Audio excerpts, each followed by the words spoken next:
সকলোৰে চাগে মনত আছে ৮০ বা ৯০ দশকত যিসকল লোক বিদ্যালয়লৈ গৈছিল হাতত আছিল মাত্ৰ এখন অকণিৰ ধাৰাপাত কুঁহিপাত নাইবা এখন ফলি।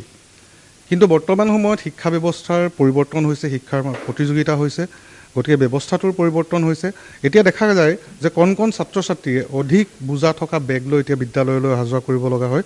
আৰু এই অসুবিধাৰ প্ৰতি লক্ষ্য ৰাখি ইতিমধ্যেই ৰাজ্য চৰকাৰে যি নিৰ্দেশনা জাৰি কৰিছে, সেই ৰাজ্য চৰকাৰৰ নিৰ্দেশনাৰ ওপৰত শিৱসাগৰ জিলাৰ বিদ্যালয়সমূহৰ পৰিদৰ্শকগৰাকীয়ে এটা নিৰ্দেশ দিছে যে কণ কণ ছাত্ৰ ছাত্ৰীসকলে এতিয়া অধিক বোজাৰ বেগ তেওঁলোকে বহন কৰিব নালাগে আৰু তাৰ পৰিৱৰ্তে শিক্ষা বিভাগে নিৰ্ধাৰিত কৰি দিয়া যি ওজন, সেই ওজন মতেহে ছাত্ৰ ছাত্ৰীসকলক বেগ কঢ়িয়াবলৈ দিয়া হ'ব।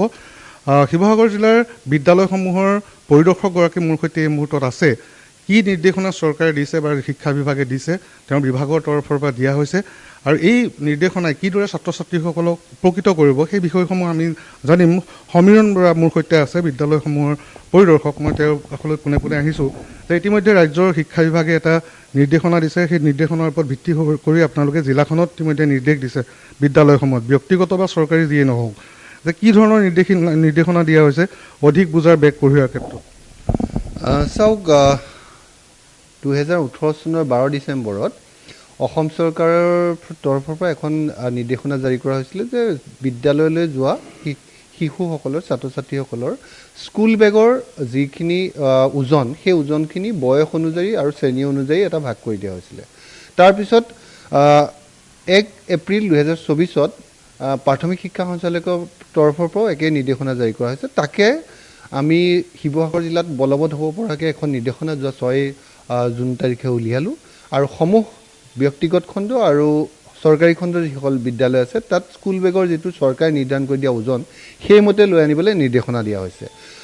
প্ৰথম শ্ৰেণীৰ পৰা দ্বিতীয় শ্ৰেণীলৈ 1.5 কেজি ওজন, তৃতীয়ৰ পৰা পঞ্চম শ্ৰেণীলৈ 2 বা 3 কেজি ওজনৰ বেগ, আৰু ষষ্ঠ শ্ৰেণীৰ পৰা সপ্তম শ্ৰেণীলৈ 4 কেজি ওজনৰ বেগ, অষ্টম শ্ৰেণী আৰু নৱম শ্ৰেণীৰ কাৰণে 4.5 কেজি ওজনৰ বেগ, আৰু দশম শ্ৰেণীৰ কাৰণে 5 কেজি ওজনৰ বেগ। এই বেগখিনি ওজন ইয়াতকৈ আৰু স্কুল বেগৰ ওজন ইয়াতকৈ অত্যাধিক হ'ব নোৱাৰিব।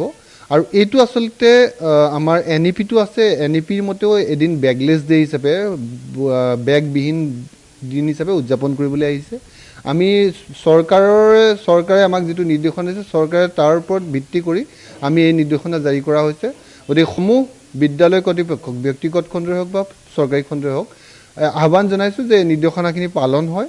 আৰু চৰকাৰে এই ক্ষেত্ৰত খুবেই সচেতন আৰু খুব সক্ৰিয় হৈ আছে, যিহেতু ছাত্ৰ ছাত্ৰী অভিভাৱকসকলৰ তৰফৰ পৰা বিভিন্ন অভিযোগ শিৱসাগৰ জিলাতো মই পাইছোঁ।